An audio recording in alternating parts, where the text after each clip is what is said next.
The betrayal of Judas. Now it came to pass, when Jesus had finished all these sayings, that he said to his disciples, You know that after 2 days is the Passover, and the Son of Man will be delivered up to be crucified.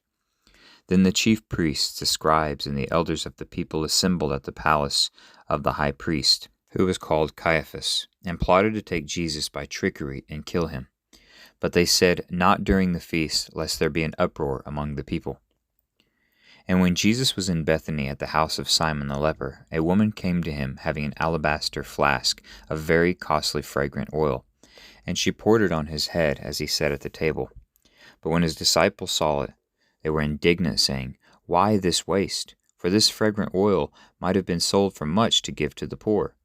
But when Jesus was aware of it, he said to them, Why do you trouble this woman? For she has done a good work for me.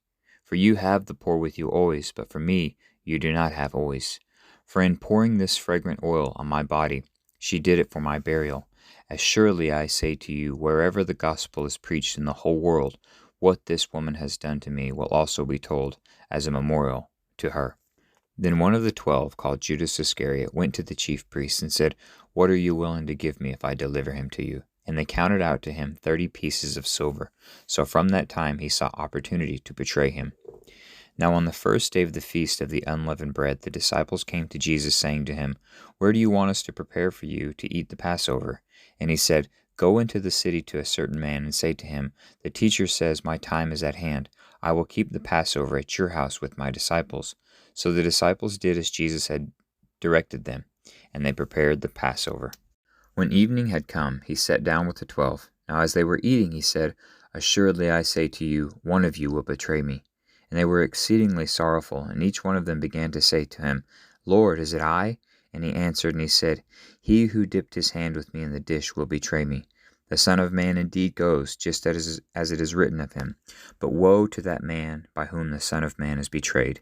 It would have been good for that man if he had never been born. Then Judas, who was betraying him, answered and said, Rabbi, is it I?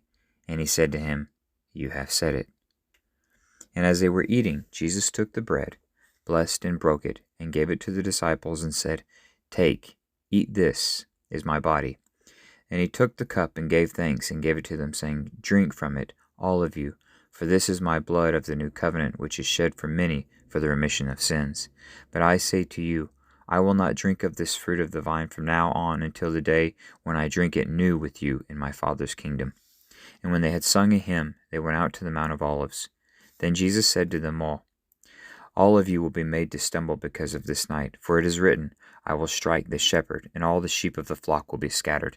But after I have been raised, I will go before you to Galilee. Peter answered and said to him, Even if all were made to stumble because of you, I will never be made to stumble.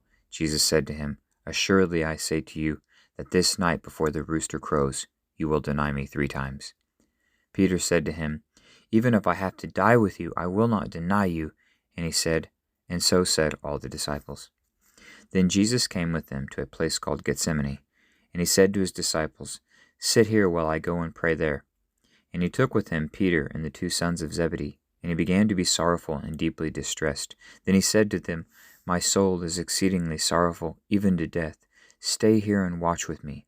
He went a little farther, fell on his face, and prayed, saying, O my Father, if it is possible, let this cup pass from me. Nevertheless, not as I will, but as you will. Then he came to his disciples and found them sleeping, and said to Peter, What? Could you not watch with me 1 hour? Watch and pray, lest you enter into temptation. The spirit indeed is willing, but the flesh is weak.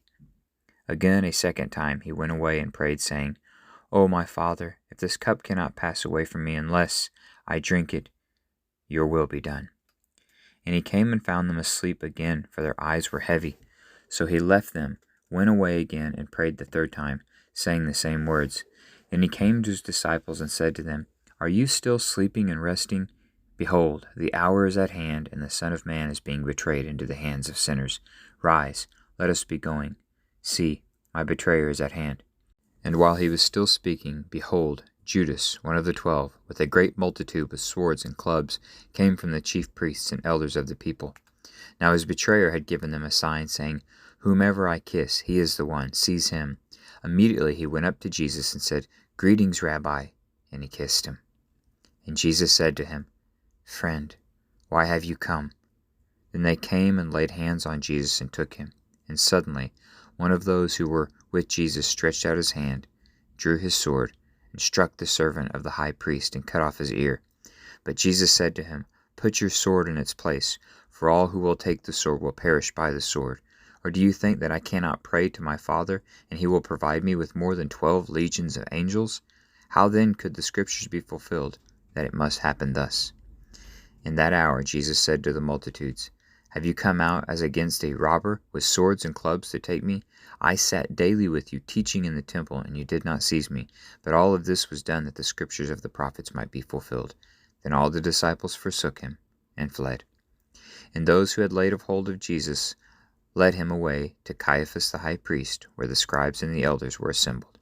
But Peter followed him at a distance to the high priest's courtyard, and he went in and sat with the servants to see the end. Now the chief priests, the elders, and all the council sought false testimony against Jesus to put him to death, but found none. Even though many false witnesses came forward, they found none. But at least 2 false witnesses came forward and said, "This fellow said, 'I am able to destroy the temple of God and to build it in 3 days.'" And the high priest arose and said to him, "Do you answer nothing? Why is it these men testify against you?" But Jesus kept silent. And the high priest answered and said to him, "I put you under oath by the living God. Tell us if you are the Christ, the Son of God." And Jesus said to him, "It is as you said. Nevertheless, I say to you, hereafter you will see the Son of Man sitting at the right hand of the power and coming on the clouds of heaven." Then the high priest tore his clothes, saying, "He has spoken blasphemy. What further need do we have of witnesses? Look, now you have heard his blasphemy. What do you think?"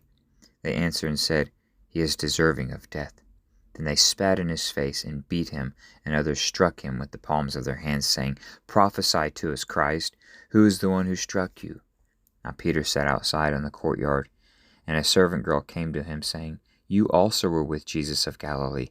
But he denied it before them all, saying, "I do not know what you are saying." And when he had gone out to the gateway, another girl saw him and said to him, "This fellow also was with Jesus of Nazareth." But again he denied with an oath, "I do not know the man." And a little later, those who stood by came up and said to Peter, "Surely you also are one of them, for your speech betrays you." Then he began to curse and swear, saying, "I do not know the man." Immediately a rooster crowed, and Peter remembered the word of Jesus, who said to him, "Before the rooster crows, you will deny me 3 times. So he went out and wept bitterly. Jesus handed over to Pontius Pilate. When morning came, all the chief priests and elders of the people plotted against Jesus to put him to death. And when they had bound him, they led him away and delivered him to Pontius Pilate the governor. Then Judas, his betrayer, seeing that he had been condemned, was remorseful and brought back the 30 pieces of silver to the chief priests and elders, saying, "I have sinned by betraying innocent blood." And they said, "What is that to us? You see to it." And he threw down the pieces of silver in the temple and departed and went and hung himself. But the chief priests took the silver pieces and said, "It is not lawful to put them into the treasury, because they are the price of blood." And they consulted together and bought with them the potter's field to bury strangers in it.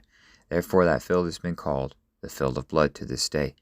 Then was fulfilled what was spoken by Jeremiah the prophet, saying, "And they took the 30 pieces of silver, the value of him who was priced, whom they of the children of Israel priced, and gave them for the potter's field, as the Lord directed me."